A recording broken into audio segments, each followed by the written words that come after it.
HBO's Watchmen forges its own path, but it also doesn't forget where it came from. It's packed full of covert references throughout its first season, so if you're curious, here are some of the Easter eggs you might have missed. In what might be a meta joke about Easter eggs, Watchmen features a ton of actual eggs. Which came first, the chicken or the egg?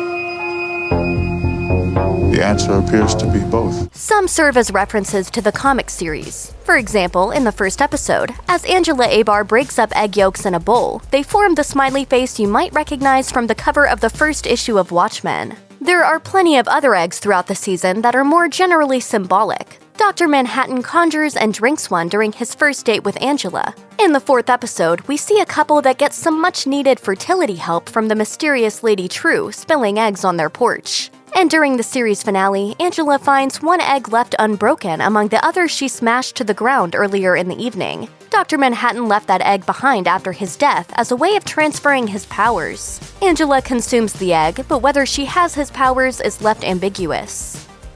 Let's jump back to the smiley face image. Naturally, show creator Damon Lindelof and his crew found other ways to work the iconic visual into the show, particularly the blood spatter on the comedian's yellow button. The first episode of Watchmen opens on a horrific depiction of the Tulsa race riot of 1921, which remains one of the most devastating instances of racial violence in U.S. history.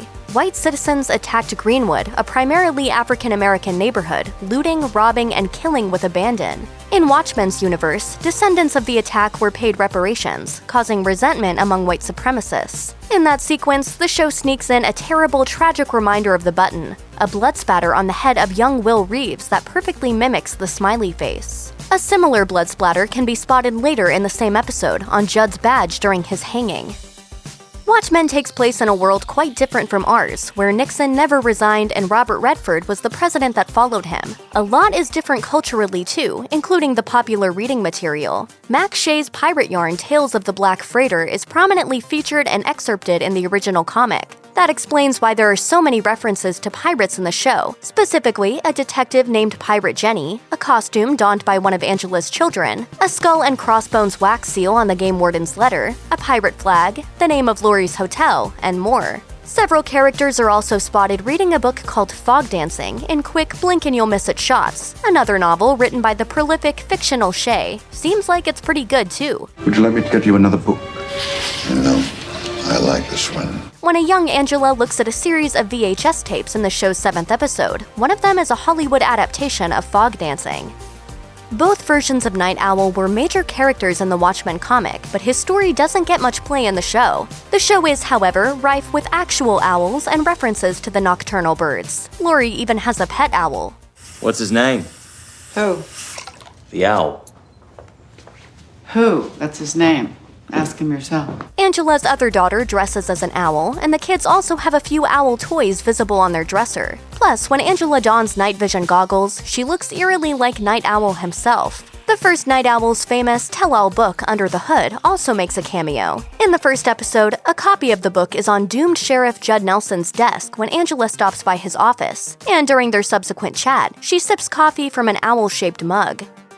One of the big questions in the early episodes of the season was where Dr. Manhattan was hiding. Was he on Mars as widely believed, or somewhere else? As it turned out, he was hiding in plain sight as Cal Abar, supportive, loving husband to Angela. After the two fell in love, Dr. Manhattan took on the appearance of a regular human and had Angela wipe his memory so he could live as normal a life as possible, at least for a while. There are plenty of clues leading up to Cal's big reveal. Other characters are skeptical about Cal's accident that left him with amnesia. It's a car crash, right?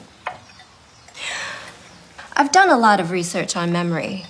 Total amnesia is extremely rare. And he and Laurie, a former lover of Dr. Manhattan, seem to have a special connection right off the bat. In the 8th episode, we learn how he and Angela met. Two very specific musical cues accompany Dr. Manhattan throughout the episode: Mr. Blue by the Fleetwoods and a riff on George Gershwin's Rhapsody in Blue.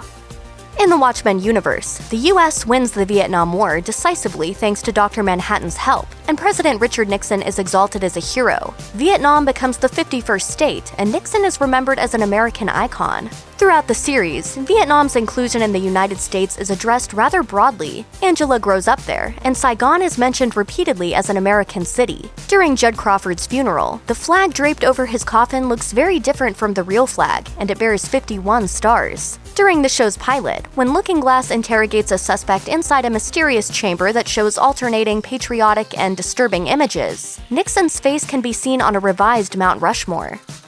The bar in Saigon where Angela and Dr. Manhattan first meet is called Mr. Eddie's Bar, a direct reference to the comics and the site of one of its most horrific events. Eddie Blake, also known as the comedian, took up with a Vietnamese woman during the war, but when she became pregnant, he lost interest in her. After the unnamed woman slashed Blake's face with a beer bottle, leaving a scar, he shot her in the face at Mr. Eddie's and killed her. The director of the episode, Nicole Cassell, told Polygon that the show's production crew used descriptions from the comic to inform what the interior of Mr. Eddie's would look like.